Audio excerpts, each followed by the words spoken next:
every off season, I worked very hard to try to become a better coach. I think when I worked with Sean Miller at Arizona, the thing I respected the most about him was, despite our success every off season, he worked really hard to become a better basketball coach. And it used to really inspire me how hard he worked to get better, to improve.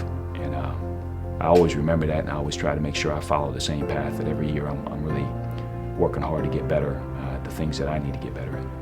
The battle I'm not winning right now, but you have my absolute word I'm going to win. The level of commitment to communication on the defensive end can't be when I stop and scream it out and I point it out and I got 2 or 3 guys that are committed to it. We have to do a great job in transition defense, the most important area. We have to do a great job of protecting the rim. That's both in transition and in the half court. We got to make sure we close in contesting shooters. And the fourth is we've got to pressure the ball. Those are the 4 primary areas of focus for us on defense. And if we're great in those areas, then we'll be a great defensive team. If you don't talk, you are not going to play. You are not going to play. I don't care what else you do. It's a battle. I've made up my mind. I'm going to win. And right now, if I make the point, we get it. If I let it go of the point, we don't get it. And we're going to get it. Time waits for nobody. You have to motivate yourself and others to win each and every day.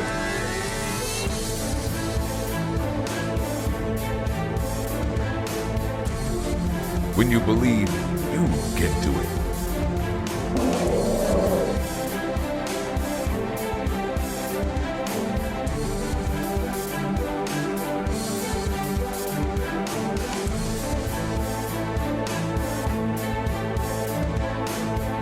Hard work, perseverance, and patience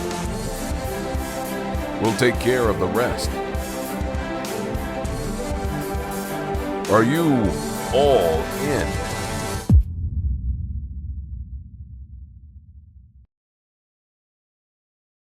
The off-season.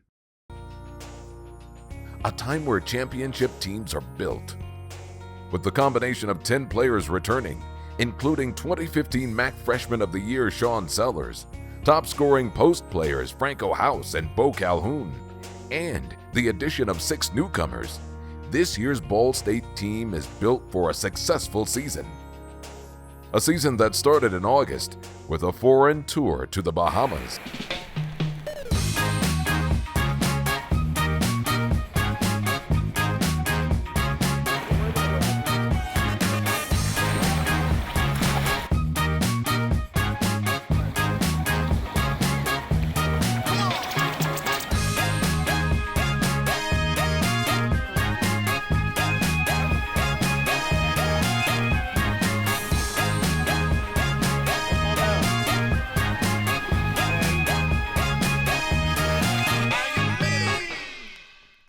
The Bahamas is beautiful, so that was obviously a great part. And then playing basketball, just being able to be on vacation and play basketball at the same time, 2 things that are quite fun.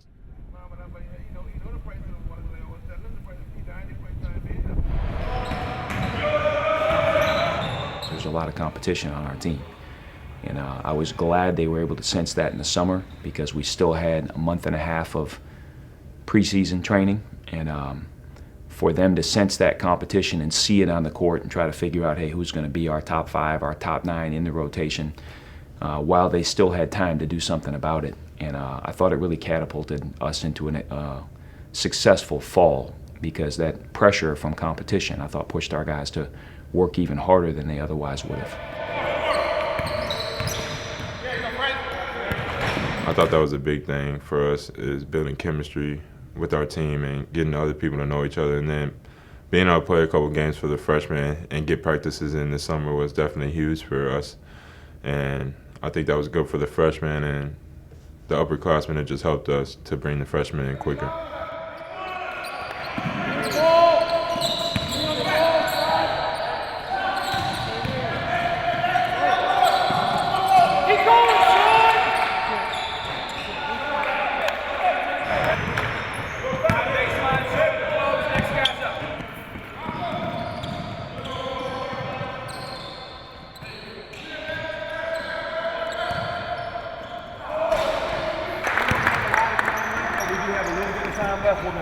the shooting, just like it was with 3-man 2-ball.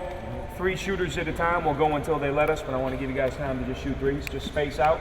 You got a minute to go wing first. 3 reds shooting, 3 reds on the baseline, passing the ball to coach, and then we'll go try to get shots on the wing, top and wing until you guys get money. All in on 3. 1, 2, 3. All in.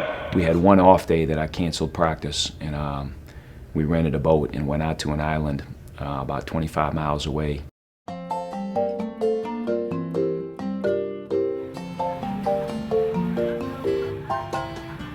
As we head east, we're going to go past what is called Corner Ski Dock. And on your right-hand side, you can see all the boats lining over the dock.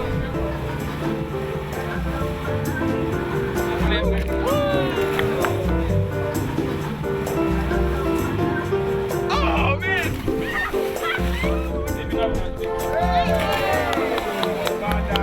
Bo, do you have any final thoughts? Pray for me.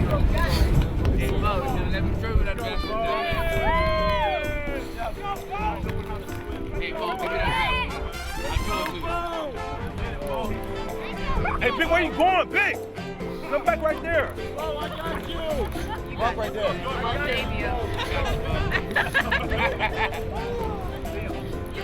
Yeah, Bo. Yeah, Bo.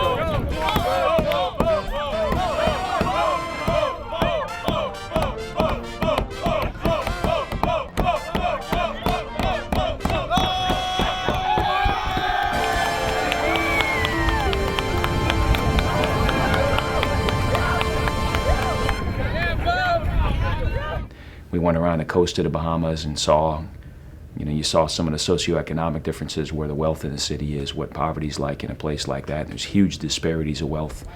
And I thought that was really eye-opening for the guys, both the extremes of the wealth and the extremes of the lack of wealth. And we did that along the way. That was really neat. We got to eat some traditional Bahamian food. It was prepared for us by the people that did the tour.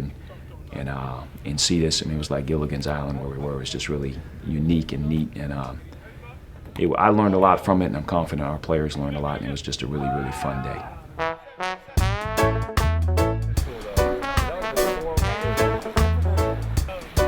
We've been out here snorkeling, volleyball, just enjoying the time with each other.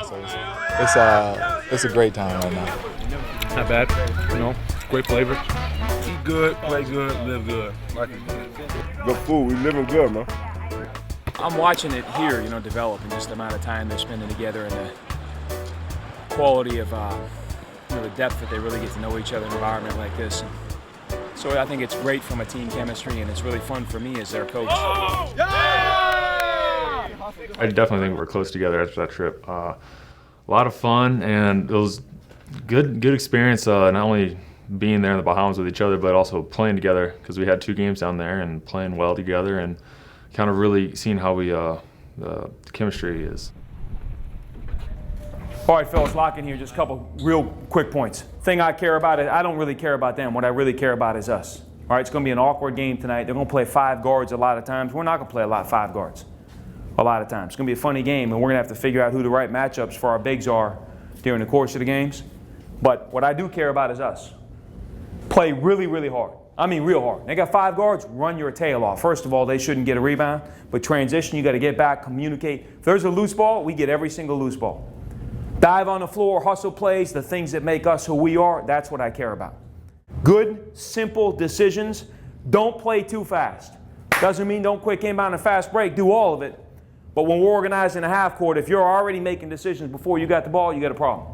Don't get sped up. Make sure we take care of the basketball. Play hard, defend your tail off, do what we do, take care of the basketball. All right? All right, fellas, bring it in. Let's go. Let's go. All in on 3. 1, 2, 3. All in.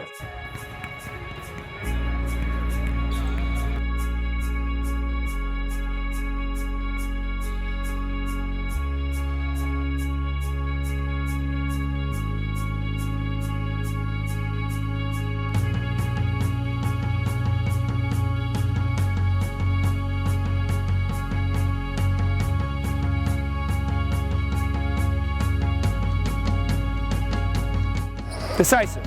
Be bold, decisive, play with confidence.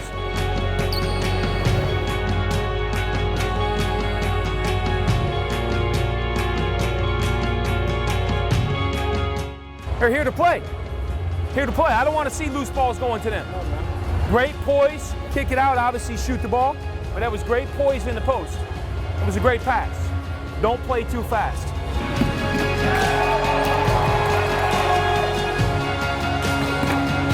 Good, JD. Don't do it.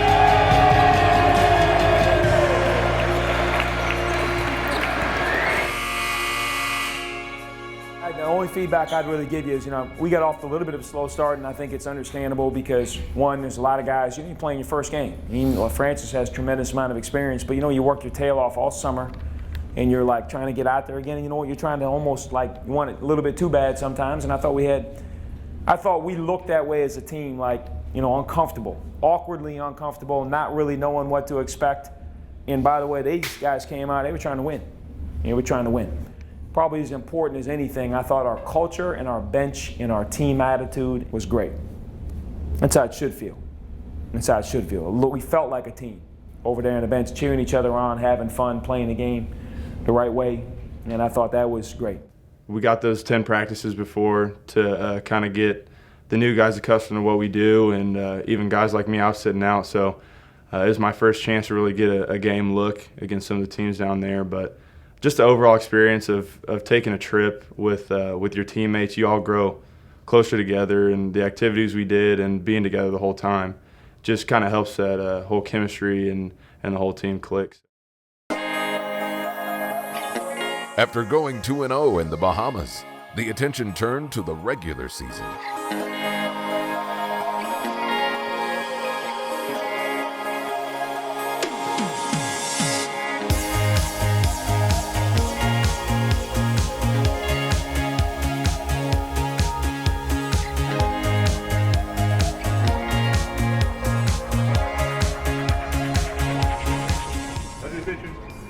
I'm really photogenic and stuff, man. I know I look good, but oh, that picture dope. That picture is dope. I'm like,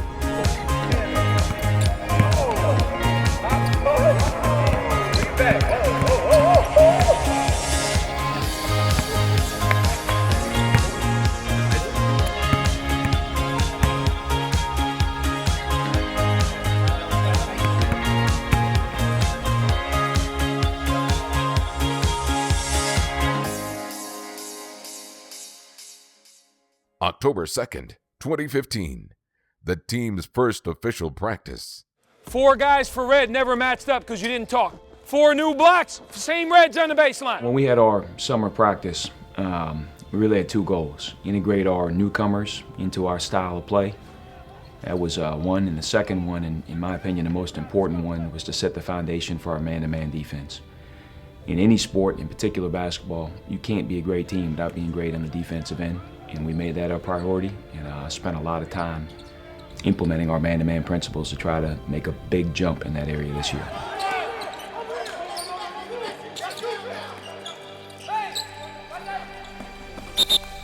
That's all right. Here's the thing. Our rotations weren't perfect, but Sean, you were not worried about Sean Sellers. You were worried about the whole team. Big difference. You communicated, you got here, I heard them say it out, they tried to pin you in on the skip, you were good. Somebody rotated in, you say, what do I want on defense? What do I absolutely expect? And what do you have to provide to bring value to the team? You got to be consumed with a lot more than yourself on the defensive end. You can't be an individual defender. You got to be committed to team defense. That means talking at an unprecedented level.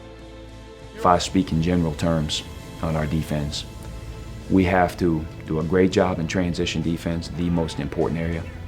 We have to do a great job of protecting the rim. That's both in transition and in the half court. We got to make sure we close in contesting shooters. And the fourth is got to pressure the ball. Those are the 4 primary areas of focus for us on defense. And if we're great in those areas, then we'll be a great defensive team. Fellas, I'm staying with this until I feel like it's excellent. I'm not worried about a guy makes a mistake in rotation. Your commitment to communication has got to be incredible. Next up. We've made a lot of progress on the defensive end. Some personnel-wise, we're bigger this year. But I think we're getting our system down. We certainly made progress, but it's a work in progress. Being great on the defensive end is a year-round commitment. We're a lot better, but still have a long ways to go. He has a passion for the game, like you sometimes can't find in a coach, or they don't show. He's very up front with it. I'm sure if you have a conversation with him, he's bringing up basketball more than once or twice. He just, it's his life. He like lives, breathes, drinks it. He watching film, always thinking about the guys. He's just so committed, and he's for his guys. So, I mean, that's all you really look for in a coach. You have to communicate with the ball. You have to communicate without the ball. You have to learn to talk all the time. And what it's going to force you to do is be completely engaged. And it tells me you're no longer consumed with your own ability on defense. You're actually trying to get the team good on defense. Trying to get the team good on defense, that's how we're going to win. Leading the 2015-2016 Cardinals on and off the court is the team's leadership council. The leadership council was chosen by our players, and the players vote on the people that they feel like has the biggest impact on the team. And some of those guys are really good leaders. Some of those guys, everybody needs to continue to work on their leadership. Basically a group of guys that have a strong voice for the team and who can communicate and pull us together at times when we need leadership and somebody to show us how to go and how to push, how to fight through, play better defense. It's just small things like that. What I've tried to do is use it as an opportunity to train those guys. If I spend as much time with the whole team as I do with that leadership group, it would become exhausting for everybody. So I try to handpick a small group, talk about leadership traits, what we're doing well in that area, what we need to work on. And it's really our mission to, when we hit the key moments of the season, not try to complain about leadership, but try to develop it on the front end. So when we hit those tough days, we feel like we're prepared for them. I think our whole leadership council pretty much, you could tell by the work ethic of all of us. We all worked pretty hard this summer, and I think that's where we got a lot of respect from our teammates.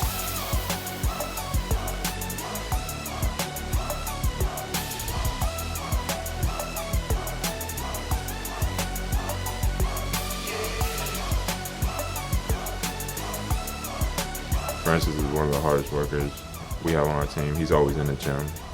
I mean, he probably pushes himself too hard sometimes and messes his body up, but he's one of the hardest workers I've been around. Bo Calhoun's the same way. He takes pretty good care of his body. He does extra stuff. He does yoga. Extra stuff, just take care of his body. That way he can do extra stuff outside of practice and off the court. JD's the same way. He gets extra shots up, and he does all his ball handling. He does everything as much as he can. So I think the work ethic of us is what got us our respect. Some of it has to do with people respect good players. Certainly a lot of it has to do with people respect high character players. I think it's my job to help them point out strengths in leaders, weaknesses in leaders, and what really good leaders have in common so that they can focus on their own strengths and weaknesses, try to become a better leader. One guy that really stands out from a leadership standpoint is Franco House. And the funny thing about Franco is it's not as much what he says. There's many guys that talk more than him, but his actions are consistently about doing the right thing. And there's no lack of credibility with him. When he says something, he's like E.F. Hutton. People listen because they don't ever look at him as being, there's no fraud in him. And when he says it, he's backed it up with his actions for 2.5 straight years. And to me, that's the essence of leadership, is he has authenticity in what he says. And so because of that, he carries a lot of weight, and probably he more than anyone stands out in that matter. But definitely the main thing that we really try to stress this year is defense, because our offense is pretty good. We have a lot of talented kids and a lot of scorers on the team, so we're definitely looking to improve our defense and just be a unit on defense, and talk and communication is the other part, which obviously is going to help our defense if we do that. I did ball handling, post moves, shooting obviously was one of my weaknesses, so I shot quite a bit this summer, and just small stuff like that, and just being in the gym, getting shots up, working out with my teammates, and cardio, trying to get in even better shape than I was last year. The one thing I try to do is I try to go out and lead by example. That's how I've always been. I've always tried to show people first and then talk to them after, because I feel like you get more respect that way through your players and peers around you. So when they see me go out and do it, they can't say that I'm not going to do it too. So I just try to go out and do it and work as hard as I can, and then be in the gym as much as I can. That way they respect what I say and how I do it. I think we'll be better because we have more depth. We have a lot of guys. I mean, no one knows who. Anyone could start at any given time based off whoever is playing well. So I think that this year will be a lot different in terms of that, and we have a lot more size, so I think we'll be able to protect the paint. And the older guys that didn't protect the paint as much last year, I think we've learned from our mistakes, and hopefully we can come out and do better this year. Good. With the addition of Indianapolis native and former Roncalli High School star Ryan Weber, the Cardinals have a much more experienced team on the floor. I talked with my dad a lot, talked with my parents. You only get one chance to play college athletics, and when I transferred, Coach Whitford got on me early, and we clicked from day one. We kind of shared the same vision. Mine and his relationship kind of is what drew me to Ball State. Ryan and Taylor still ahead too early, Ryan. You don't go until the point guard catches it. Okay. All right. Ryan really took advantage of his sit-out year. You know, he gained 20 pounds of muscle. He increased his vertical by several inches. He's faster, he's bigger, he's stronger. He's really gotten better. He's also a smarter player on the court. Give me, Vic. Here we go. Girl. It's kind of a selfish year for me to work on myself, work on my game. Back green. I can do a lot more, play more inside, kind of fill gaps wherever we need it. So it definitely helped me a lot last year. What he deals with now that he doesn't deal with in the sit-out year is the pressures of performing in lights. You know, he's now competing for playing time. He's now dealing with the realization that pretty soon he's going to be on the court and deal with the ups and downs that go throughout a game. What we need Ryan to do is to become more of a consistent player where we're getting the same Ryan every single day, and that's really the challenge. But when Ryan is at his best, in my opinion, he's an all-conference caliber player. I've just been so excited that I actually get to play that I don't know what to expect, really. To just want to go out and play my hardest and really just want to win. That's the reason I came here. I saw Coach's vision on how we're going to win, and I've been sticking to it and trying to follow through on it. An immediate impact this season on the court is 7'1" transfer Nate Wells. Wells spent 4 seasons at Bradley, where he emerged as the team's starting center. I chose Ball State for my final year because they had what I needed for my master's program. Bradley didn't have what I wanted, and I wanted something that would complement my undergrad really well. I undergraded my degrees in advertising, and so I wanted to pursue a master's in public relations. So Ball State had what I wanted. You know, you're going to have some minor bumps and stuff in the beginning, but then start to smooth out a little bit and getting used to the program and the requirements that what it is to be a Ball State basketball player. Nate's experience at Bradley is really valuable in his transfer here because he has a short window to catch up to speed when you're a fifth-year transfer. You're only here for 1 year. And so the fact that he's played in different systems, that he understands how to work at a college level, allows him to get up to speed much quicker than he would if he were either a high school transfer or a junior college transfer. I think through my experience, I have more sense of calm than I have throughout any year I've been here, because I kind of know what to expect in upcoming seasons or how games are. I've been in front of large crowds, and not really, that stuff does not bother me anymore. Personal goal is to help our team get a MAC championship, and I just want to have this be the best year of my college career, and not only for myself, but be on the best team I can be on. Size really impacts the game, especially on the defensive end, is where it's critical. You know, you have to have guys that can protect the rim. 1A is defending the three-point line, but that's truthfully secondary to guys that teams that can't protect the rim. It's something we knew we had to get a lot better at, and we have 3 big additions: Nate Wells, Trey Moses, and Taj AT, and they certainly added a lot of size for us around the rim. We have a lot of guys here that compete on everything. Not necessarily like on the court, of course, but off the court. We'll do something called competitions in the weight room. And that's pretty fun because someone will say, "Oh, I can run a mile faster than you," and one person's like, "No, you can't." And then everyone starts saying, "Competition, competition," and then we have to do a competition so you can run the faster mile. It's stuff like that where you really know there's a competitive atmosphere around here, which I really enjoy. We will win a lot more games if our defensive performance is a lot better, and that's been our focus. I don't care who you are. You look at the NBA, everybody talks about Stephen Curry and Klay Thompson, the Splash Brothers. They won the NBA championship because they were the #1 defensive team in the NBA.